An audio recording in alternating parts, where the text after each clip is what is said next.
Hello, I'm David Hibbard, radio play-by-play voice for Elon Phoenix football.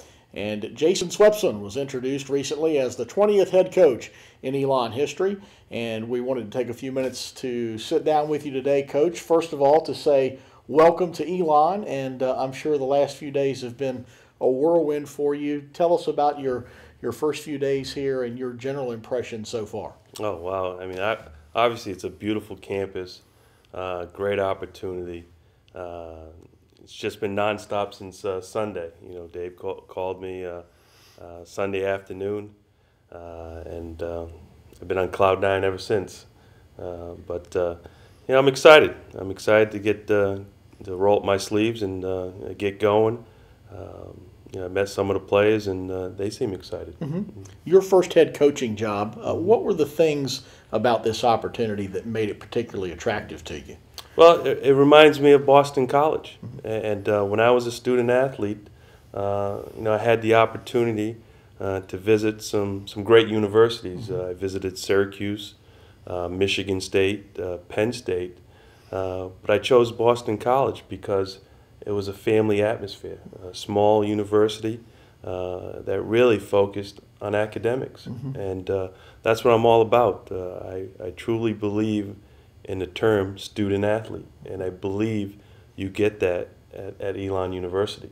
The colors are the same too, aren't they? Yes. Pretty similar. Yeah. You talk about student athletes, and you had a chance the night after you accepted the position to meet with the team initially. Give us your first thoughts about the young men that are in the program now. Well, the first thing I noticed is they were on time. That's always important.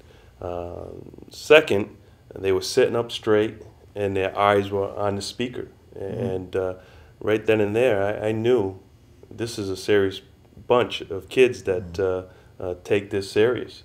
So that was my first impression. And again, I believe I'm dealing with some good kids that have good family backgrounds, and they want to do it the right way because they acted in that fashion.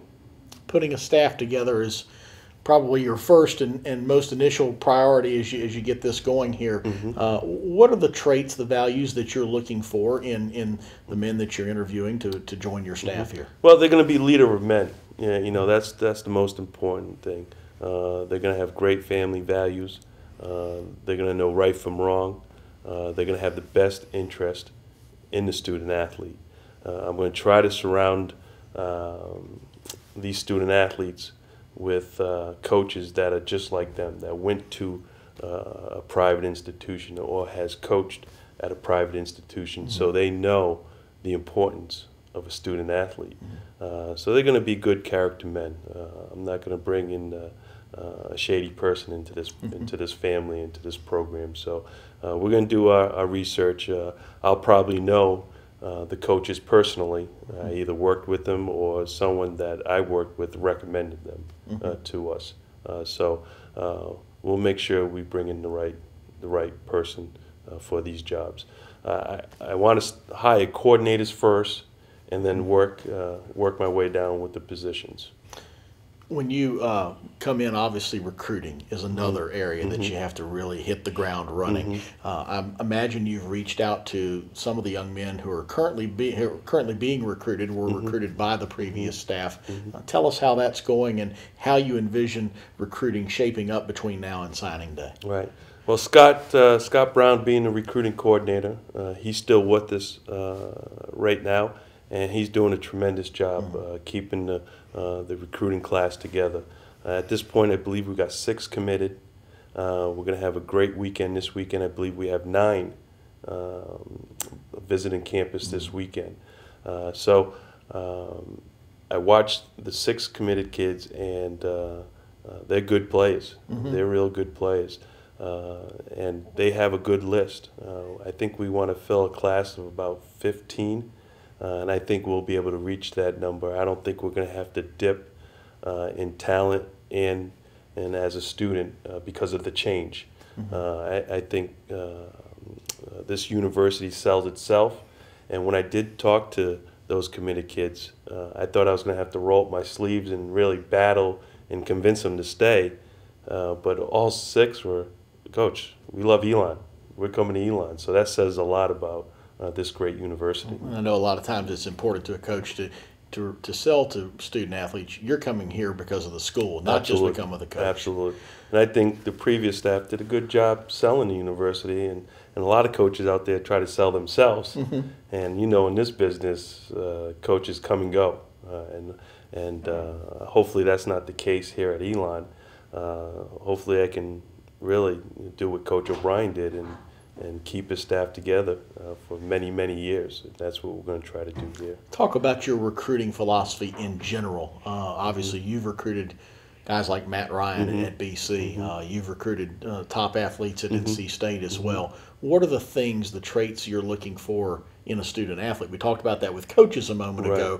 What are the character traits that are important to you in a potential member of the Elon football team? It's pretty much, just like the coaches, doing the right things. When I look at the transcript, the first thing I look at is attendance. I want to make sure they're showing up to school, and then I'll see how many times they've been late. So if there's a lot of absence, a lot of tardies, I'm going to move forward. And also I'm going to look at the class rank. And then when I talk to the student athlete, I'll talk about class rank. And if the kid knows where his class rank is, and he says, I know I can get in the top 20. I know he's a well-rounded individual because he wants to be the best, not only on the football field, but also in the classroom. So those little things that I look for outside, because I wouldn't be sitting here talking to the kid if he couldn't play football. I just want to make sure he's a solid student. I also want to know what kind of family background. I want to know if mom and dad are supportive. Mom and dad don't have to be together. In this day and age, sometimes that's not the case. But I just want to make sure someone in that family is a strong, positive influence in that young man's life. Let's talk about your background for a few minutes. 4 years at NC State, 8 seasons before that at Boston College. Obviously, Tom O'Brien has been a very big part of your coaching background, your philosophy. What are the things you've learned from him that are going to help you here at Elon? Well, most important thing is discipline. Coach O'Brien, being an ex-Marine, well, once a Marine, always a Marine. So I've learned discipline. I learned integrity. I learned doing it the right way. I learned hard work, toughness. I could go on and on with the many things I learned from Coach O'Brien, and I'm fortunate enough to spend 12 wonderful years with the man, and just to see him build 2 great programs. I'm taking over a different situation where there is a foundation here. It is a good program. And just witness Coach O'Brien building 2 programs really from ground zero, you learn a lot. So I'm just going to really build this program after Coach O'Brien. Why change something that that works? Like I said before, we're going to build on champions in the classroom, champions in the community, and champions on the field.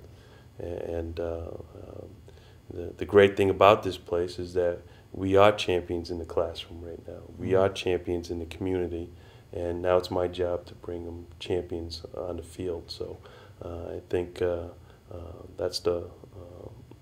that's how we're going to build it, and that's how we're going to progress. Right.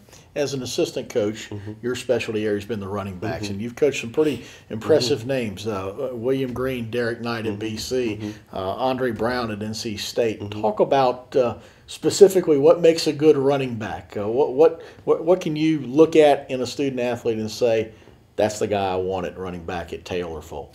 Well, when you have a good running back, a great running back, they got some God-given talent, and it's your job just to make sure they're going in the right direction. With Will Green, I just had to make sure that he showed up for meetings and went to class and did all the right things, because when he got to the football field, That's what he loved to do.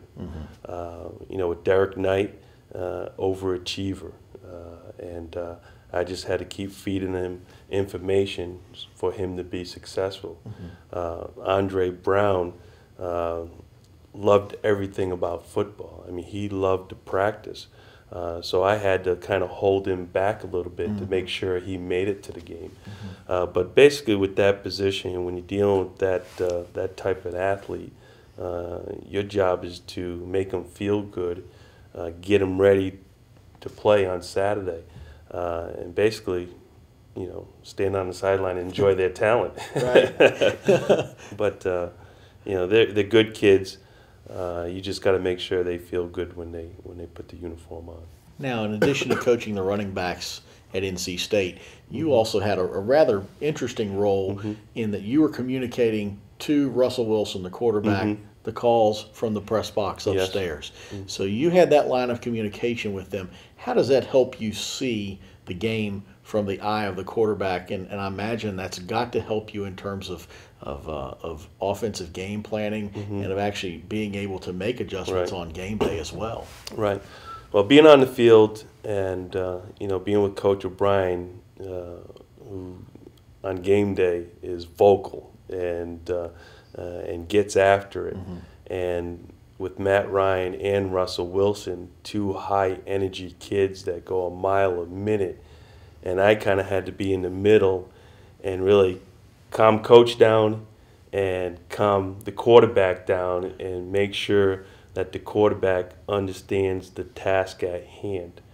And so I would get the orders from Coach O'Brien and Coach Bible in a loud manner, and Russell, you know, energy trying to get the play, and I was like, okay, I got it, Coach.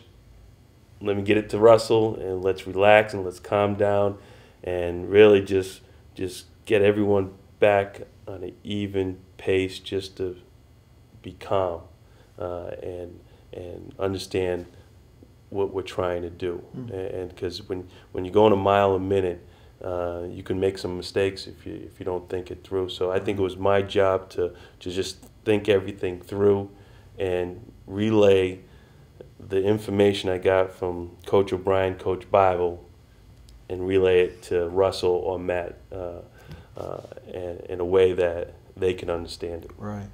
Your coaching, game day coaching experience, and vast majority of it's been at the college level. But one thing that was interesting to me about your resume was the 3 internships that you served with NFL teams in Jacksonville, Miami, San Diego. Talk about how did that work? What time of the year did you do that? And what did you learn from those that you brought back to you to the college game? Well, being a young coach at the time when I did those, my goal was to be an NFL coach. And then had the opportunity to do it with Jacksonville with Tom Coughlin, who was my coach my senior year at Boston College. And basically the NFL was providing an internship program for minority coaches to get their foot in the door in the NFL. And back then the calendar was a little different, whereas now really the NFL and the college games start at the same time. Coaches reporting to work after their summer vacation.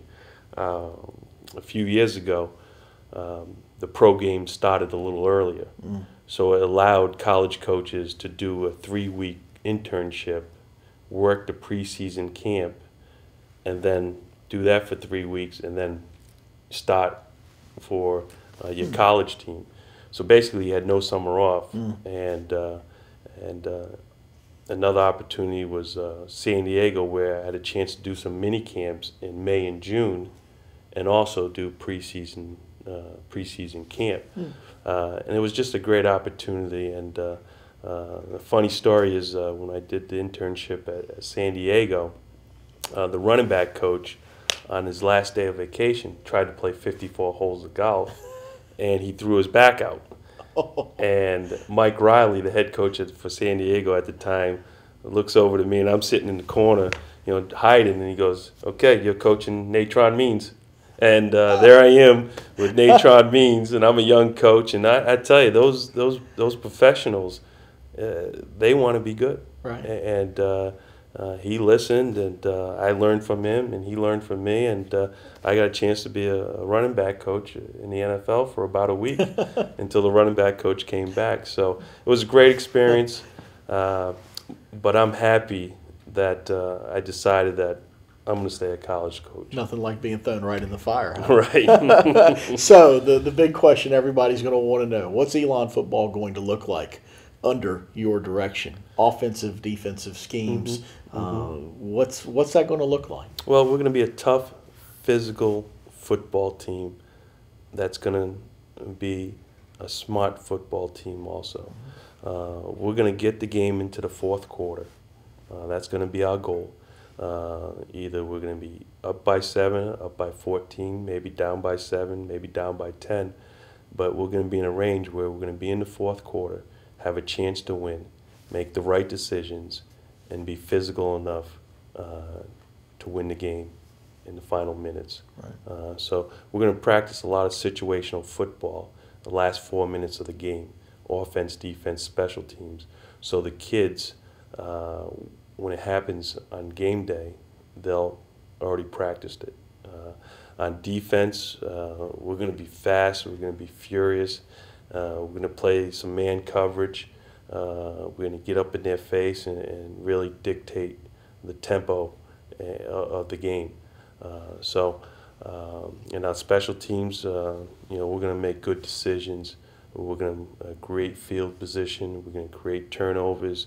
The goal is to win all 3 phases of the game. If not, then we'll win 2. And if you win 2 phases of the game, you pretty much win the game. So special teams is going to be critical and something that I'm going to have my hand in. Right. I think Frank Beamer has the key to the castle. What he does with the special teams, and I'm going to try to do it that way. Talk about the Southern Conference. You just got here, I know, and your coaching career has been in the ACC for the vast majority of the Big East before BC joined the ACC. But what have you learned about the Southern Conference so far, and what do you think are the keys to being successful in that league? Well, I was fortunate enough last spring to go visit App State and talk football. So I feel like I got some inside information. They're probably scratching their heads saying, wow, I wish I didn't let this coach come visit us. But I know the championship goes through App State and probably Georgia Southern. And those are 2 teams that we're going to study along with the rest of the teams in the conference. When we get our coaches here, we're really going to study some film. But from my understanding, they call it the SEC, basically 1AA football. So that's something that I understand. It's a great conference, a lot of talent, a lot of great coaches, legendary coaches, and I know I got my work cut out for me. You were a good athlete yourself, and you alluded a little bit ago to Coach O'Brien's intensity on game day. Well, when you played at Boston College, you played under a guy whose intensity is legendary in Tom Coughlin, who, of course, has gone on to win a Super Bowl with the New York Giants. But what was it like playing for him? Well, it took about 5 years off my life. When he took over the program at Boston College probably needed it at that time. And excuse me, he came in and put the hammer down right away, and it's one of the reasons why I became a coach, to see the structure.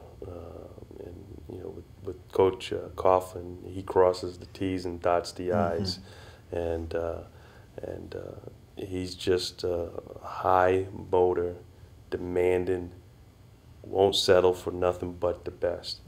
And I learned from him, being on time. And his thing is, if you're 5 minutes early, you're 5 minutes late. Right. So that's what I learned. And what a great coach. He doesn't settle for anything but your best. And when you put your shoulder pads on with Coach Coughlin, you better be ready to play some physical football. So I got a chance to witness it as a player, and obviously being with Coach O'Brien, again, I think they're identical coaching styles. So I've been fortunate. So we will be tough, and we will be disciplined. Football coaches don't have a lot of time to relax or to get away from the game, I know. But when you do, what are some things you like to do to unwind and put your mind off football for just even a little while?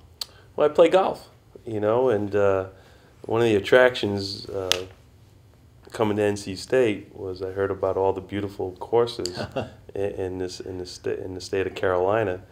And I tell you, when we first got hired at NC State, it was like a honeymoon, and everyone was calling us up and, hey, come play this course and come play that course. And, a good friend of mine that I met when I first got down here, Bob Chandler, who was a great Elon supporter, invited us to play Alamance Country Club right here, basically on campus, and had one of my best rounds ever. And so I enjoy playing golf. I got a unorthodox swing, but sometimes it works. Don't mess with it, right? Don't mess with it. If it ain't broke, don't fix it. That's right. Talk about your family. They were with you at the news conference to announce your hiring, and obviously they're very important to you. Tell us about your wife and your kids. Yeah, my wife, we met in college. She's a Northeastern graduate, which Northeastern University is pretty much 5 minutes down the street from Boston College. We became friends, and luckily she loves football and adapted to the life as a football coach's wife. I had 3 wonderful children.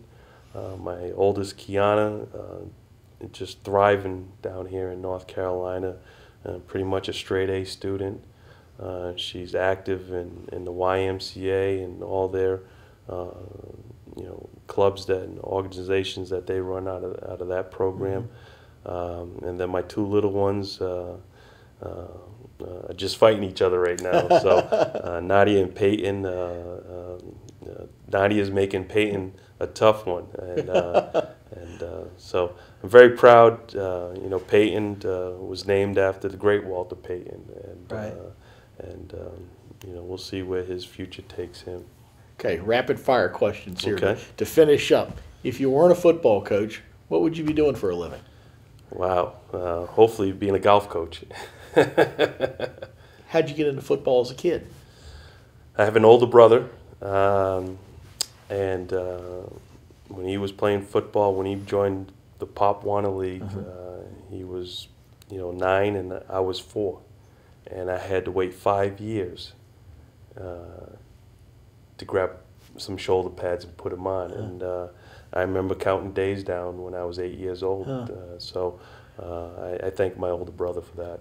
You may have alluded to this already with Peyton's name and who he was named for, but who was your favorite football player as a kid? Yeah, Walter Had Payton. to be. Yeah, Had to Walter be. Payton.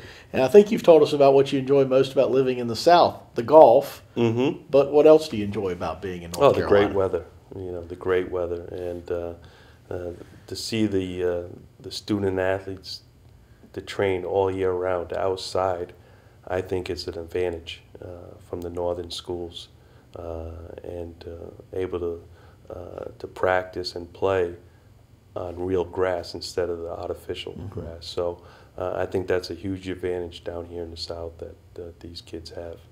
Coaches can be superstitious. Do you have any superstitions of your own? Geez. Well, probably since I was 9 years old, my father gives me the word of a day on Friday night for Saturday. Okay. So when things are going tough, I close my eyes and I think of that word that my father gave me, and it calms me down, and I preach it to the team. So that's been a very special routine for myself and obviously for my father. Sure. What's your biggest pet peeve? People being late. Right. People being late. Talked about time already. Favorite movie? I can't imagine you get to many movies. You watch so much film already, but well, I would have to say Best of Times with Robin Williams. It's a football movie. Right. It's about a guy that dropped the ball in high school, and I think it was 20 years later, got the 2 teams together to play it again, and this time he catches the ball. Right. And it's a classic. Final question. Since you're from Massachusetts, we couldn't let you go without asking you, New England clam chowder or Carolina barbecue? I would have to go clam chowder. I would have to. That's one thing I miss about New England. I miss the seafood, and so. But you don't miss the snow, especially like what they're having up there this time of That's year. right. I heard they got 2 feet Exactly. Up north. Well, Coach, we're glad to have you with us. Welcome to Elon. Thank you very much. We wish you the best of luck. Okay. And we'll look forward to following your team as the 2011 season comes rolling around soon. Okay. Head coach Jason Swepson with us here today. Thank you.